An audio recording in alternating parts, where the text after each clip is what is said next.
आप सबको जय मसीह की। आज मैं आपके लिए व्यभिचार के ऊपर एक गहरा अध्ययन लेकर आई हूँ, जिसमें हम जानेंगे कि व्यभिचार क्या है और इससे कैसे बचा जा सकता है।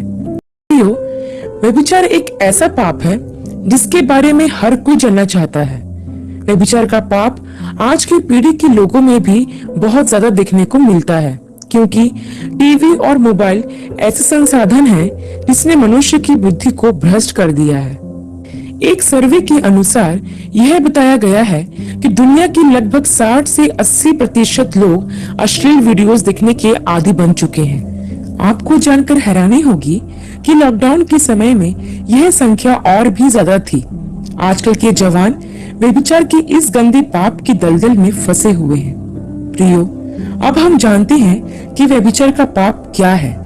बाइबल हमें ऐसा बताती है, जब कोई स्त्री या पुरुष अपनी वैवाहिक प्रतिज्ञा के बाहर किसी अन्य स्त्री या पुरुष से यौन संबंध बनाता है तो उसे व्यभिचार कहते हैं। एक बात और ध्यान रखें प्रियो, कि विवाह से पहले भी अगर कोई स्त्री या पुरुष किसी के साथ संबंध बनाते हैं तो यह भी व्यभिचार है।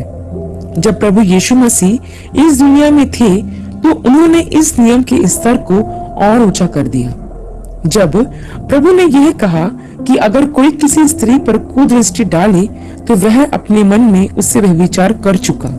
अब यहाँ पर यह बात समझें कि सिर्फ शारीरिक संबंध बनाना ही व्यभिचार नहीं है, बल्कि किसी के बारे में गलत ख्याल लाना भी व्यभिचार है। यदि हम यह सोचें कि मैंने तो आज तक किसी पराई स्त्री या पुरुष के साथ कोई गलत संबंध नहीं बनाया तो मैंने व्यभिचार नहीं किया। लेकिन बाइबल हमें क्या कहती है? बाइबल हमें बताती है प्रियो, कि यदि हमने किसी को देखकर उसके बारे में गलत विचार और गलत कल्पना भी कर लिया है तो वह भी व्यभिचार ही है। प्रियो, वर्तमान समय में अश्लीलता अपनी चरम सीमा पर है। आज के समय में लोग पैसे के लिए अपना जमीर तक बेचने को तैयार है। प्रियो, ऐसे कई जवान हैं जो किसी मोबाइल एप्लीकेशन पर अपने फॉलोवर बढ़ाने और एक लाइक पाने के लिए अश्लीलता की हद पार कर देते हैं। इसमें सबसे बड़ी दुख की बात तो यह है कि उन जवानों में बहुत से मसीही जवान भी हैं जिन्होंने न सिर्फ प्रभु पर विश्वास किया परंतु पिता, पुत्र, पवित्र आत्मा के नाम में बपतिस्मा भी लिया है। वो परमेश्वर जो हमेशा यह कहता है कि पवित्र बनो क्योंकि मैं पवित्र हूँ, उसकी इस बात पर कोई ज्यादा ध्यान नहीं देता है। प्रियो, जब हम प्रभु पर विश्वास करते हैं तो प्रभु की हमसे यही अपेक्षा होती है कि हम अपने आप को वैसा ही पवित्र बनाए रखें जैसा पवित्र वह है। लेकिन बहुत से मसीह जवान उसमें असफल हो जाते हैं। व्यभिचार के संबंध में मैं कुछ और बातें आपको बताना चाहती हूँ कि पवित्र बाइबल में कुरिन्थियों की पहली पत्री और उसके 6वें अध्याय के 18 और 19 वचन में इस प्रकार से लिखा हुआ है कि व्यभिचार से बचे रहो। जितने अन्य पाप मनुष्य करता है वह देह के बाहर है, परंतु व्यभिचार करने वाला अपने ही देह के विरुद्ध पाप करता है। क्या तुम नहीं जानते कि तुम्हारी देह पवित्र आत्मा का मंदिर है जो तुम में बसा हुआ है और तुम्हें परमेश्वर की ओर से मिला है?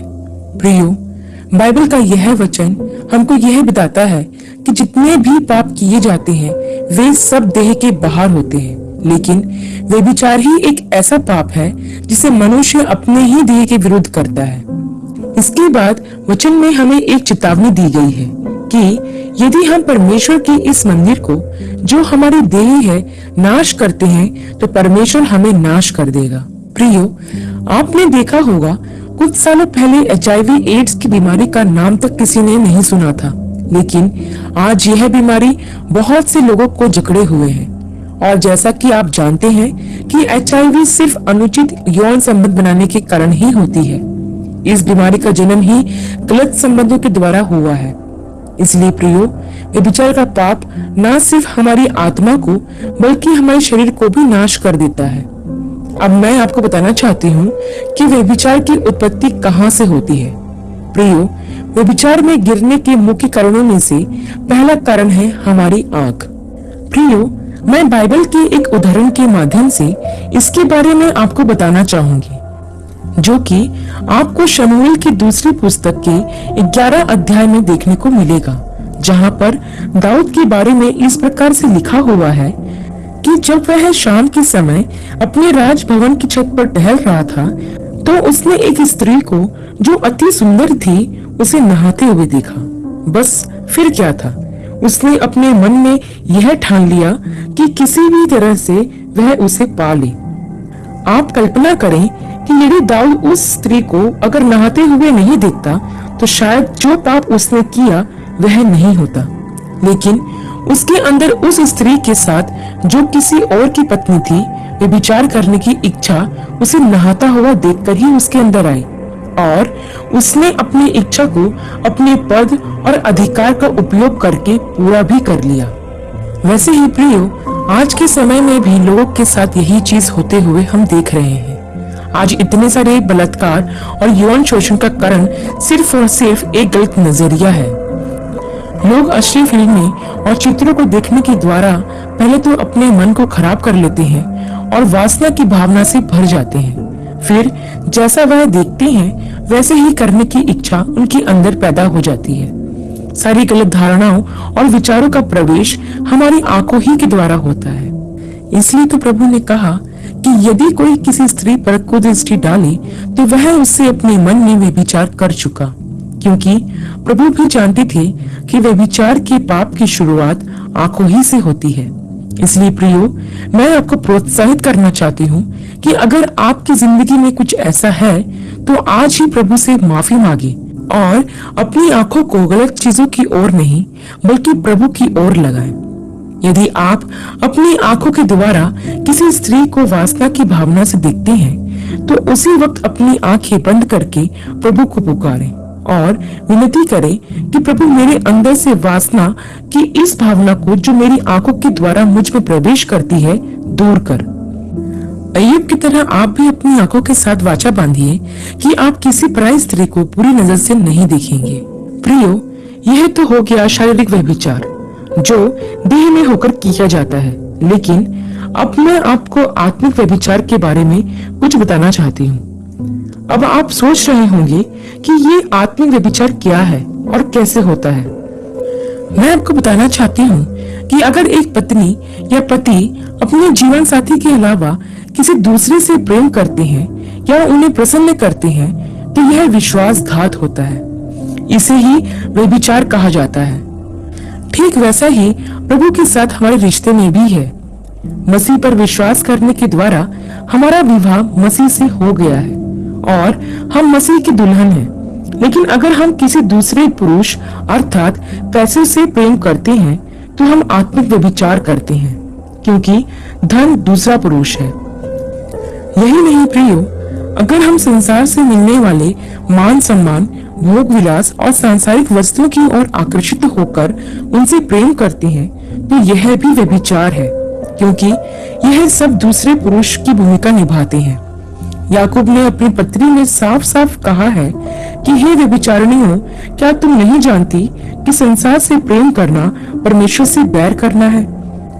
प्रियो, यदि कोई भी बात जो मसीह के अलावा आपके जीवन में पहला स्थान ले लेती है तो आप परमेश्वर के साथ विश्वासघात करके आत्मिक व्यभिचारी बन जाते हो। यदि आप एक मसीही विश्वासी हैं और धर्मी होने का दावा करते हो और इसके साथ ही आप शैतान के द्वारा प्रदान की जाने वाली चीजों में आनंद व सुकून ढूंढते हो तो आप एक पाखंड से भरा जीवन जी रहे हो, क्योंकि परमेश्वर से प्रेम करने वाला व्यक्ति संसार की चीजों में आनंद या सुकून नहीं ढूंढेगा। आप बस परमेश्वर से प्रेम करने का दिखावा करते हैं। यदि आप परमेश्वर से सच्चा प्रेम करते तो दुनिया की किसी भी चीज का मोह आपके अंदर नहीं होता और आप बस अपने सच्चे प्यार अर्थात परमेश्वर में ही अपनी खुशी को ढूंढते। प्रियो, प्रभु यीशु ने कहा है कि हम दो स्वामियों की सेवा नहीं कर सकते हैं, क्योंकि वह एक से बैर और दूसरे से प्रेम रखेगा या एक से मिला रहेगा और दूसरे को तुच्छ जानेगा। हाँ प्रियो, हम एक साथ दो नावों में सवार होकर नहीं बढ़ सकते। कुछ लोगों का जीवन ऐसा है मानो उनका एक पैर स्वर्ग के दरवाजे पर है और दूसरा नर्क के। ऐसे लोग कभी परमेश्वर से सच्चा प्यार नहीं कर सकते हैं। तो प्रियो, आपको आज ही चुन लेना है कि आपको परमेश्वर चाहिए या संसार। यदि आप परमेश्वर को ही चाहते हो तो आपको दुनिया की चीजों का प्रेम त्याग कर उसके प्रति वफादार रहना है और आत्मिक व्यभिचार के पाप से अपने आप को बचाए रखना है। प्रियो, अब मैं आपको बताना चाहती हूँ कि आप व्यभिचार के पाप से कैसे बच सकते हैं। प्रियो, व्यभिचार के पाप से बचने का एकमात्र तरीका है भागना। जैसे हम किसी चीज से अपने प्राण को बचाने के लिए भागते हैं, वैसे ही हमें अपने शरीर व आत्मा को व्यभिचार के पाप से बचाने के लिए भागना है। प्रियो, जब भी आप यह देखो कि आप किसी की तरफ आकर्षित हो रहे हो और कोई प्रभु की जगह ले रहा है, तो उसी समय आपको सावधान हो जाना है ताकि आप उस पाप में ना गिर सको। प्रियो, शारीरिक व आत्मिक व्यभिचार से बचने के लिए अपने मन को शुद्ध रखें। अश्लील फिल्में व चित्र देखना बंद करें। आपके मन में आने वाले गलत ख्यालों से आपको लड़ना है। जब भी आपको ऐसा लगे कि आप व्यभिचार के पाप के नजदीक हो, उसी समय परमेश्वर के वचन को स्मरण करें और परमेश्वर को पुकारें। सिर्फ एक ही है जो आपको उस दलदल में से निकाल सकता है, और वो है प्रभु यीशु मसीह। यदि आप जवान हैं और जवान लड़के या लड़कियां आपके मित्र हैं, तो उनके साथ ज्यादा अटैचमेंट ना रखें।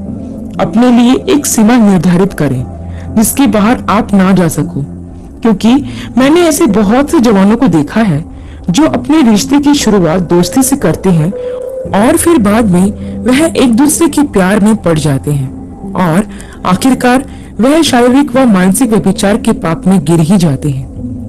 यदि आप एक जवान लड़की हैं, तो आप ध्यान रखें कि आप यदि किसी को उंगली पकड़ाएंगे तो कल वह आपका हाथ पकड़ लेगा।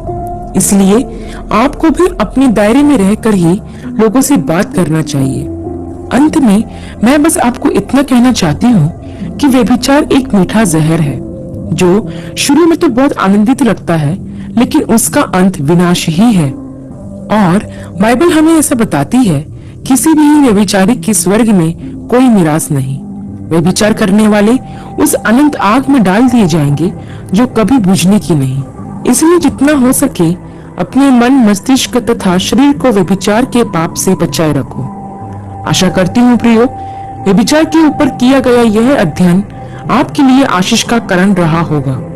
अगली वीडियो में एक नए विषय के साथ आप सबसे फिर मुलाकात होगी। तब तक के लिए आप सबको जय मसीह की।